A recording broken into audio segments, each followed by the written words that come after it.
আজকের রেসিপি হলো কাঁকড়া ভাপা। তো চলো রেসিপিটি দেখে নেওয়া যাক। আমি বাজার থেকে 250 গ্রাম কাঁকড়া কাটিয়ে এনেছিলাম।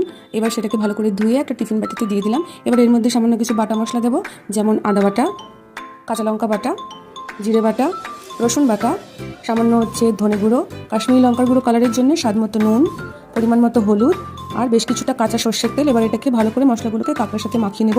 এবার সামান্য জল দেবো এর মধ্যে, আবার এটাকে ভালো করে মাখিয়ে নেব। এবার টিফিন বাটির ঢাকনাটা লাগিয়ে দেবো। আমি তাওয়ার মধ্যে আগের থেকে জল ফোটাতে দিয়েছিলাম। এবার এই ফুটন্ত জলের মধ্যে টিফিন বাটিটা দিয়ে একটা পাথর চাপা দিয়ে 25 মিনিট অপেক্ষা করব। তো 25 মিনিটস পরে আমরা চলে এসেছি। গ্যাসের ফ্লেমটা বন্ধ করে দিলাম। এবার ঠান্ডা হওয়ার জন্য ওয়েট করব। দেখো ঠান্ডা হয়ে গেছে। এইবারে ঢাকনাটাকে আমরা খুলবো। দেখো কি সুন্দর কালার এসেছে আর মশলাগুলো সমস্ত পরিপক্ক হয়ে গেছে। স্বাদে কিন্তু দারুণ খেতে হয়। তোমরা নিশ্চয়ই ট্রাই করো আর কমেন্ট বক্সে অবশ্যই জানিও যে কেমন লাগলো।